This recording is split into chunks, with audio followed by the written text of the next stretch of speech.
You're listening to the Scars and Guitars podcast. My name is Andrew Mackay-Smith, and I hope wherever you are in the world and whatever you're doing very well.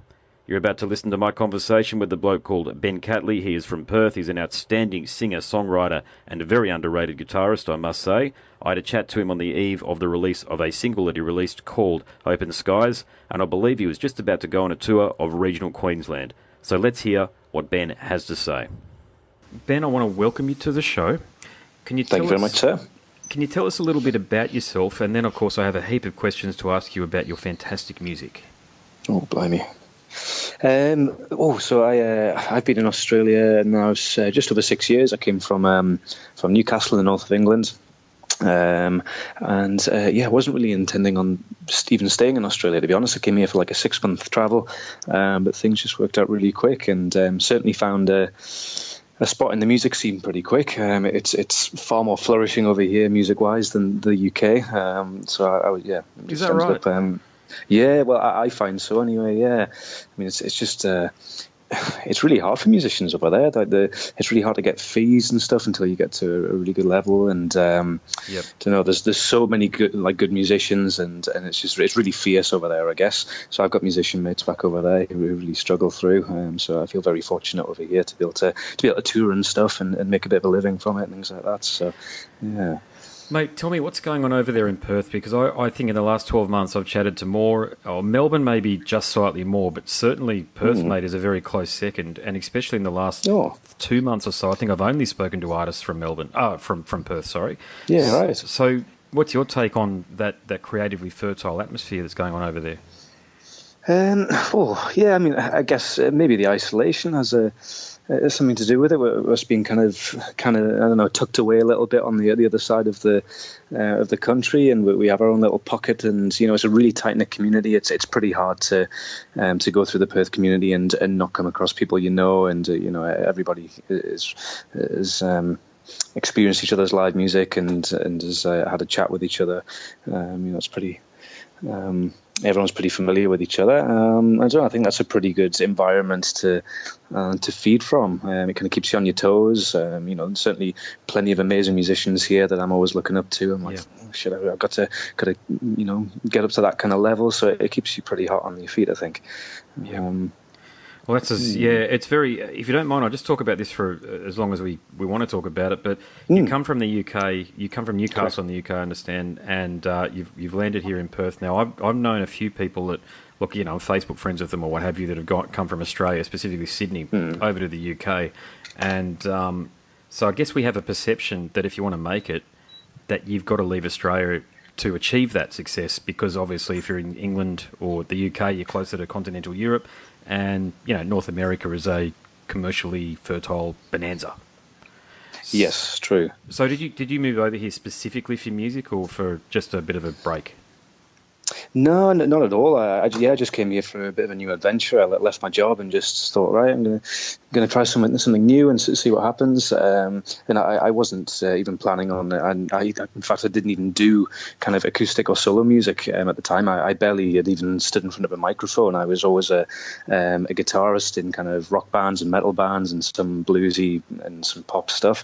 So I didn't even touch the microphone. And then when I came out here on my own, I thought I'd start giving it a go, and then it all kind of started from here. So no, I certainly didn't come across this way for the music factor. So it was a wonderful, pleasant surprise, I guess. Yeah, cool, mate. So So the release I've got, the most recent one from yourself, is Open Skies / Strong Hands. So is that like a double A side, or is it intended to be a taste of an album to come? A bit of both, yeah. I mean, I guess it kind of shows where my style is arrived at, I guess. Certainly with moving to Australia being a factor and changing my style significantly. But no, yeah, I'd like those to kind of be an introduction into what I might release in the next 6 to 12 months, for sure. So Strong Hands, mate. Now, please tell me that's a track that is all over Triple J, because it bloody well should be. Is that? Oh, thanks. Yeah. Oh, yeah. Yeah. Are they supporting it? Are they getting behind it for you? Yeah, Strong Hands got me my first J players actually on the Roots and All show with Checky, Yep. Which I was stoked about. Yeah, so cheers.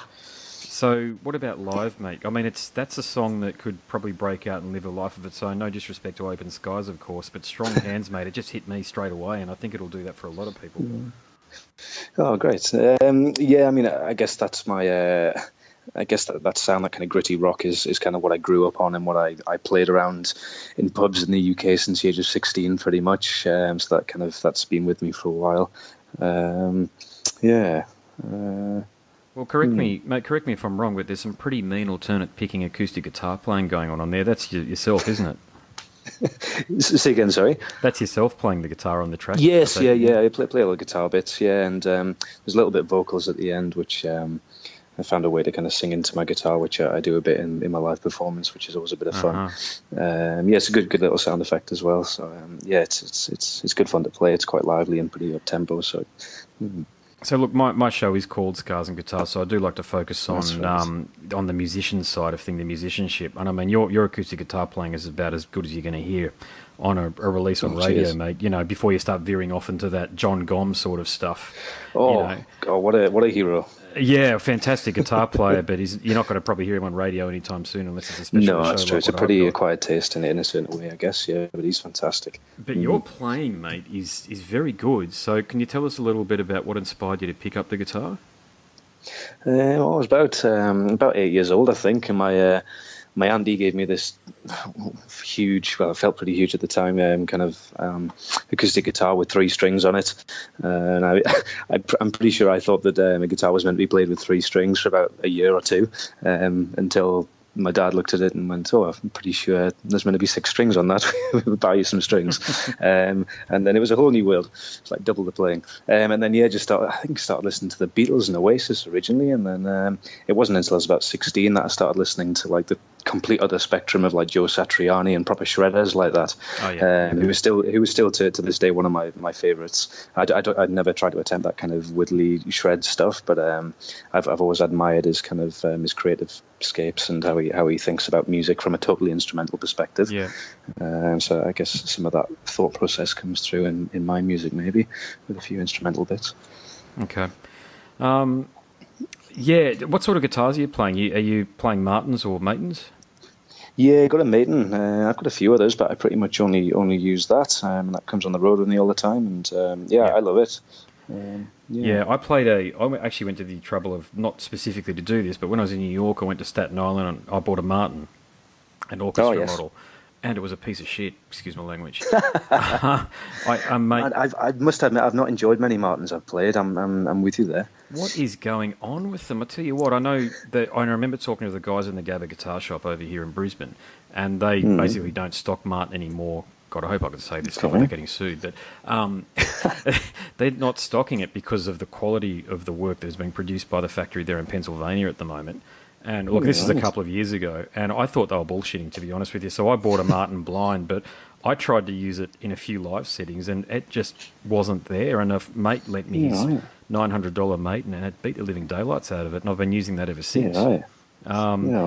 So I don't know what's going on there. Maybe it's just the Queensland Pine, or I mean, most of the cheaper ones from Martin are Queensland Pine, and that's what I've got. But the resonance quality, especially when you're doing bar chords, you probably know exactly what I'm talking about. When I was doing bar chords on the Martin, there was just no resonance there, and I really had to beat the living daylights out of the string with my right hand to the point where my fingers were bleeding, and it was physically, painful to actually continue playing. Hard work. It was hard work. Oh man. Yeah, the Maidens just kind of sing when you hit the old bar chords. They're just so bright and got heaps of tone to it. Yeah, in a different world. I should add, this show is in no way, shape or form endorsed by Maiden, but if they want to give me a guitar, they can. And you too, mate. Agreed. So, Tijuana Cartel. Now, is this the same Tijuana Cartel that we would have seen over here playing at places like Currumbin RSL? Yeah, for sure. I'm not sure about that venue. I'm not hugely familiar with it over east at the moment. But yeah, those guys for sure. Yeah, they're Sunny Coast based, I think. I think spot on. Yeah, okay. Well, I think that's the case. Yeah. So I've seen them a few times. The last time I saw them, I should point out, was Currumbin RSL. But how did your relationship with the Cartel start? I supported them over in WA about maybe 6 months back or something like that, which was epic. I mean, getting to play to their crowd was great, and they're an incredible live show. So just getting to watch from side stage is great. And then when Strong Hands came out, I asked if they do a remix of it, which just came out a few days ago actually, and I'm pretty stoked by that indeed. And they're also kind of good mates with another band, Caladad, who they've done a lot of touring with them in support. And then I've supported Caladad quite a lot around the country. So that was just a good link up there, I guess. Yeah, fair enough. Yeah, it's actually a very harmonious partnership. I think they've done pretty good work actually with that track. They did the Strong Hands remix, didn't they? That's right. Yeah. Yeah, that was only released. I'm so stoked. That was only released yesterday. Is that right? Yeah, kind of. It popped out on New Year's Day, pretty much on Spotify and stuff. Yeah. Well, that should get some. Like a lot of nightclubs, mate, that play electronic music and house music and. Mate, that's the idea of it. Yeah, just try and get in different spaces. Like as an acoustic artist, it's quite hard to find yourself in kind of different spaces.